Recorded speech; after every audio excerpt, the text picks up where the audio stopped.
One of the saddest things I see as a financial advisor is people have been saving their whole lives, but they fail to turn those savings into peace of mind and they live a retirement that's far less ideal than it otherwise could have been.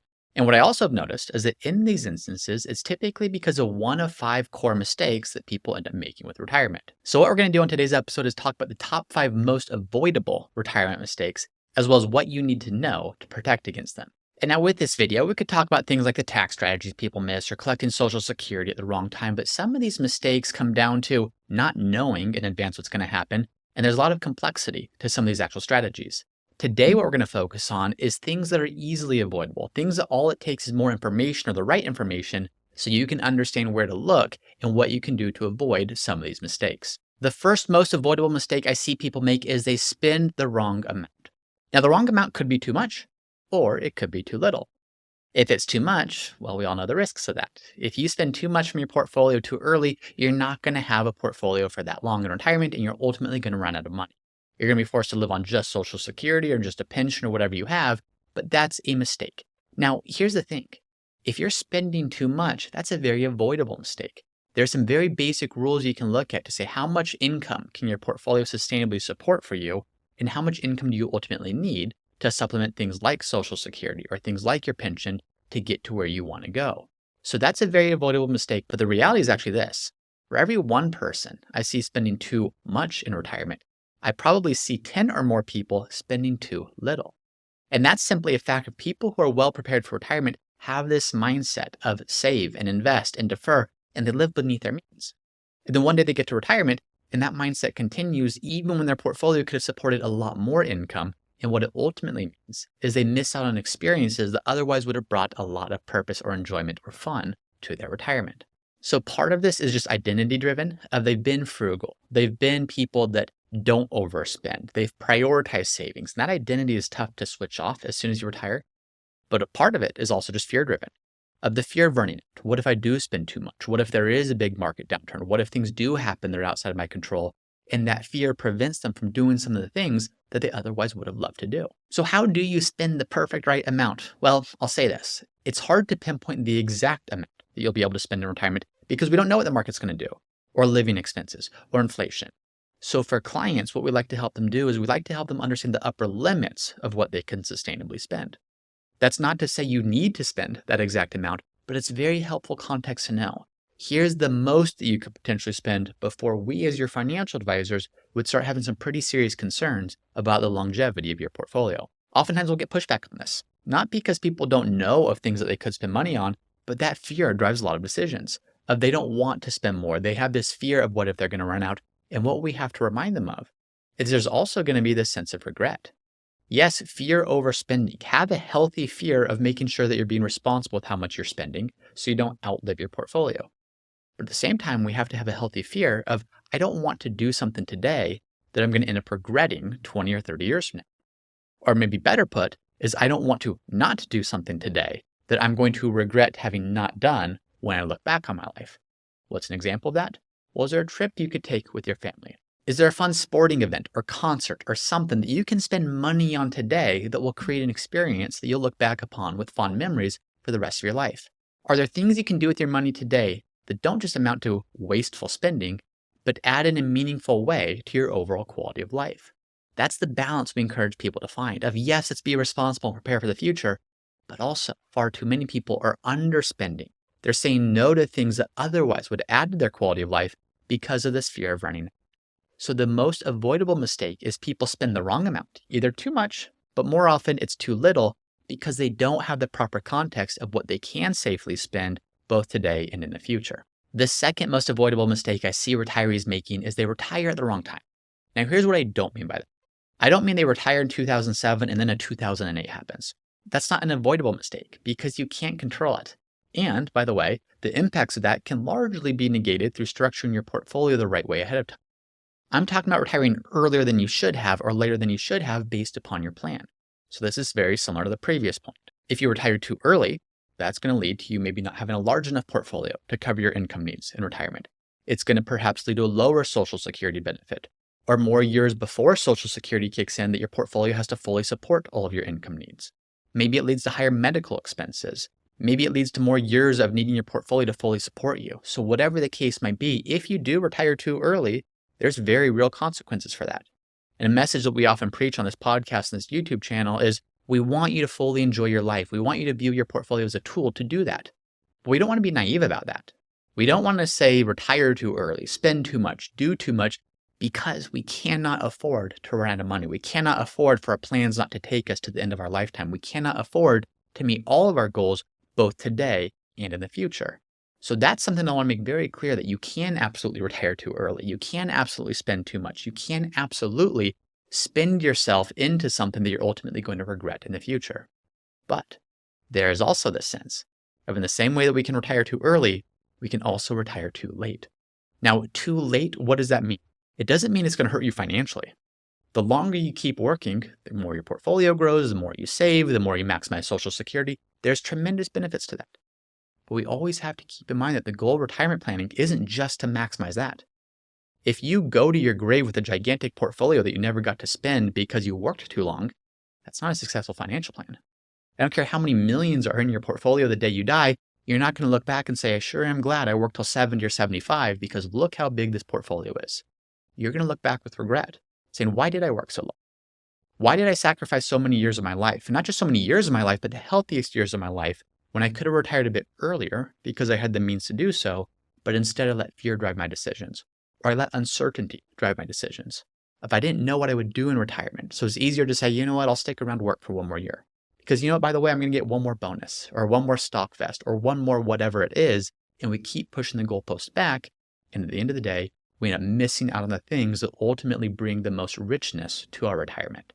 So a mistake I see people make is retiring at the wrong time. Sometimes it's retiring too early, and it costs them dearly in a financial way. Many times it's retiring too late, and it doesn't cost them financially, but it costs them from the standpoint of what their life can ultimately look like and the events and the things and the memories that end up passing them by. The third avoidable mistake is people focus on only one type of investment risk. So if I were to ask you right now, what comes to mind when I say risk in your retirement portfolio?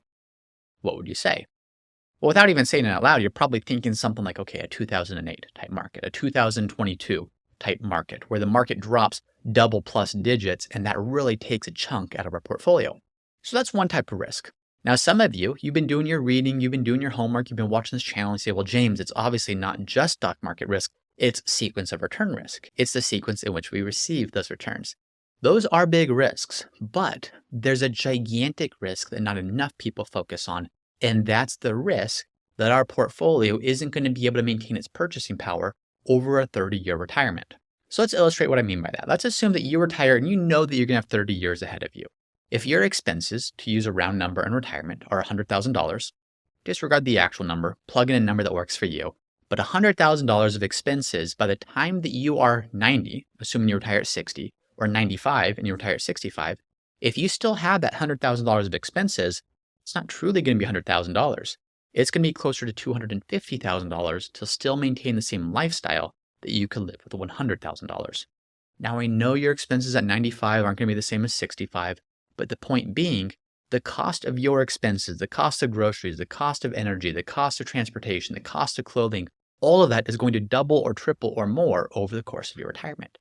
So if we get so hyper-focused on stock market risk, which is really just volatility, and volatility, if we look at history as a guide, is really a short-term risk. Short-term doesn't always feel short-term. Short-term can be 6 months, 12 months, 24 months, maybe even more, but it's always something that is passed with the passing of time. Meaning, yes, there's a lot of risk and your money dropping 20, 30, 40%. But if you give that enough time, historically speaking, if you're well diversified in your portfolio, that's going to recover and then some. So that volatility has always been temporary. Even sequence of return risk can be mitigated with the right portfolio management strategies.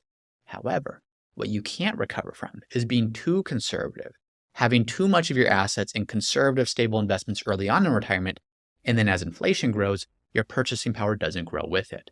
So yes, you need to be mindful of how stock market volatility, how sequence of return risk will impact your ability to meet your retirement needs. But if those are the only risks you focus on, you're going to miss the bigger picture risk, which is your ability to maintain your lifestyle, not just year 1 or year 2 or year 3 or year 4 or 5 of retirement, but even in years 20 and 25 and 30. That's where understanding how different assets and different investments have different roles in your portfolio to take care of you today, but also to ensure you're going to be okay in the future. The fourth most avoidable mistake I see people make in retirement is they provide too much support for their adult children. Now, here's the catch with this. They don't just straight up come out and say, James, you know what? I want to pull money out of my portfolio to support my adult children. They say it differently. In fact, it oftentimes looks like they're justifying an investment decision. The conversation might go something like this. Hey, James, I want to pull some money out of my portfolio to invest in real estate. Say, wonderful. Let's talk through it. We'll talk about where they want to buy. We'll talk about how much it's going to cost. We'll talk about all these different details. And I'll finally say, how much do you think you might be able to get if you rent that property out? They'll say, rent? Oh, no, James, we're not going to rent it out. We want our children to be able to live there. We want our children to be able to live there because that's where they're going to go to college and that's going to support their ability to do so. Or we want our children to live there because you know what? They're just trying to get a leg up in life and this is going to give them a place to live while they get their bearings, while they start building their financial future. So nothing necessarily wrong with that, as long as we call a spade a spade. If we try to justify this as an investment, probably a pretty horrible investment. A big part of the return that comes from investment real estate, and I'm just using real estate as an example here, is the cash income that you're receiving from it. So if you're receiving no cash income, or a significantly lower cash income than you otherwise would have if you charge market rates, that's not going to be a great investment. Let's talk about what that is. That's a liability for you that you're using to support adult children. Now, I'm not saying that's automatically a bad thing, but what I am saying is that if you can't afford that, and so you justify it as an investment, when in reality it's a liability and it's support for adult children, that can ruin financial plans. And I've seen that happen. And like I said, it's not always an investment. It's not always real estate. Sometimes it is straight up cash. Sometimes it is, you know what, this is a one-time expense. You know what, this is a one-time thing. I'm going to help my children send their kids to the right preschool. You know what, this is a one-time expense. I'm going to buy a vehicle for my child. You know what, this is a one-time expense. I'm going to provide them funds for a down payment. Again, I want to be very clear. Nothing inherently wrong with that. That can be a wonderful thing to do. I encourage that when gifting and family support is a part of your overall financial strategy and this is the big and you have the means to do so. But when you don't have the means to do so, when you can't afford it, you can't do this and just magically hope that your portfolio generates more income or grows bigger so that it can also support your needs throughout retirement. Take a very sober-minded look at this to say, what is the primary goal? First and foremost, do you have enough money in your portfolio or your strategy to support that? If the answer is yes and there's excess, then this can be a great thing to do. But my main point here is don't ever let yourself justify this as an investment, because we tend to do so because it's harder for us to just come out and say, I'm doing this to support my adult children, even though I know I can't fully afford to do so. And then the fifth most avoidable retirement mistake is not having a strategy. Retirement can be so overwhelming. How much do I need? How much is it going to cost? What are we going to do? What are my days going to look like? What's my tax strategy? Where do I pull money from? When do I collect Social Security? All these questions can become incredibly overwhelming. And because of that, you would think that that'd be all the more reason to develop a strategy, but many people just stuff that away. They stuff this away, say, I don't want to think about it. I'm just going to go into retirement. If I can build a big enough portfolio, if I can work enough years, if I can put enough away. And instead of developing a plan and a strategy, they go into retirement thinking, I'll just figure it out as I go. Now, to some of you, that sounds absurd. And to some of you, you say, yeah, that's me. It's easier just to say, I'll figure it out as I go than it is to actually think ahead of time, to think strategically about what do I want my retirement to look like? How much will it cost when I add up all the costs of basic living, plus travel, plus the things I want to do? What's that going to cost for me to be able to do this? How much of that cost will be covered by things like pension or Social Security or other income sources?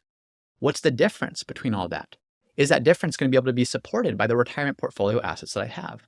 What about my tax strategy? How should I invest? So those are the types of things that a good strategy should be answering, but those things can also be overwhelming. But here's why you need to have a strategy. Maybe you have enough investments and you already know that, but you don't have a tax efficient withdrawal strategy. So you end up with less than you otherwise would have.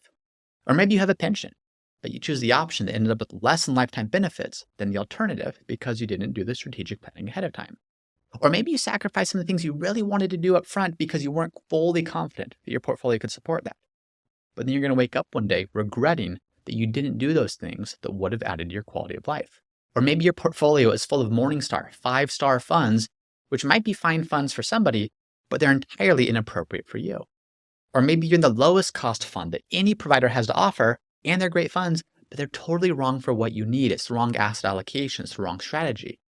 So as you look at this, you have to look at things strategically, and putting a plan in place can help you to address all these questions so that you can do the right thing financially to ultimately support what you want your retirement lifestyle to look like. So when it comes to retirement mistakes, I've seen hundreds of them, but some mistakes are more avoidable than others. And the mistakes we covered today are very avoidable if you know what they are and know how to plan around them.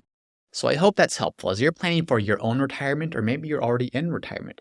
Being mindful of what to look out for is a wonderful place to start. So as we wrap up today, just a reminder that you can listen to this podcast on Spotify and Apple Podcasts. And if you're doing so there, I would really appreciate you leaving a review. If you're not already subscribed to the YouTube channel, be sure to subscribe there at James Knoll. Lots of other videos there, as well as a new Root Financial dedicated channel. So if you've not already done that, go to Root Financial, subscribe there. So there's 3 different places you can look. You can listen to the podcast directly on Spotify or Apple Podcasts. You can listen directly on my YouTube channel, which is James Knoll. And then there's another YouTube channel that I'm doing with Ari Taubli. That's on the Root Financial channel. I know many of you listen to his podcasts and videos as well. So many different places to find us. With that being said, thank you for listening, and I'll see you all next time. Root Financial has not provided any compensation for and does not influence the content of any testimonials and endorsements shown. Any testimonials and endorsements shown have been invited, have been shared with each individual's permission, and are not necessarily representative of the experience of other clients. To our knowledge, no other conflicts of interest exist regarding these testimonials and endorsements. Once again, I'm James Knoll, founder of Root Financial, and if you're interested in seeing how we help our clients at Root Financial get the most out of life with their money, be sure to visit us at www.rootfinancialpartners.com.